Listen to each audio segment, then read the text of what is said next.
Radio channels. By default, the radio settings are on auto, but you don't have to worry about that. I haven't had the opportunity to fly with two people simultaneously, neither with the Avata, nor with the DJI FPV, nor with a drone in the DJI Digital FPV System, nor in analog. So I don't know if there are interferences and limitations, but it's possible to switch the settings to manual. In this case, the interface allows you to choose the width of the bandwidth with a default settings of 40 MHz, which allows only one broadcast channel. Note that the Goggles 2 seem to have a LED matrix on the left side to display the channels like the Goggles V2, but it never turned on the Goggles 2. Radio channels continued.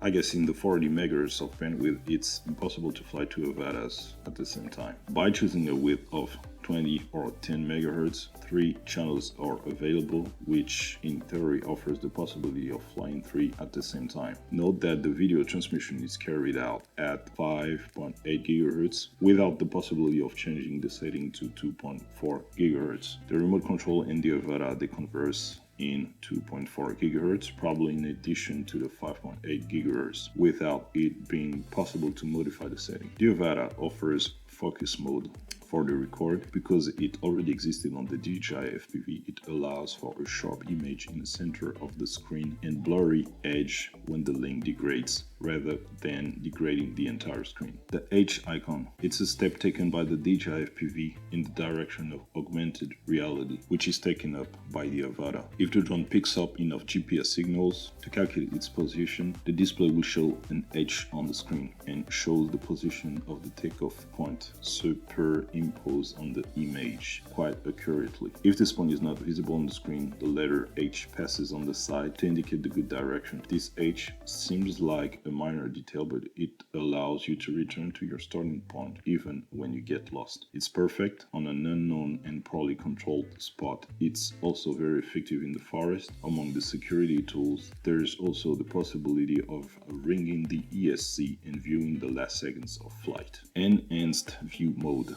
It's an interesting new function. The DJI Goggles 2 headset offers an improved display mode and allows to obtain a kind of HDR to better distinguish the details when there are strong differences in brightness. It's not suitable for all situations, but I quickly decided to leave it on all the time. Note that it only affects the video feedback, not the recording of images in HD. Video feedback recording. This is new compared to the DJI FPV. You can choose to record or not the telemetry information that is displayed on the video feedback. This is handy for debriefing a flight, checking where the video link is weak. At the end, this 1080p and 60 fps video feedback is very impressive.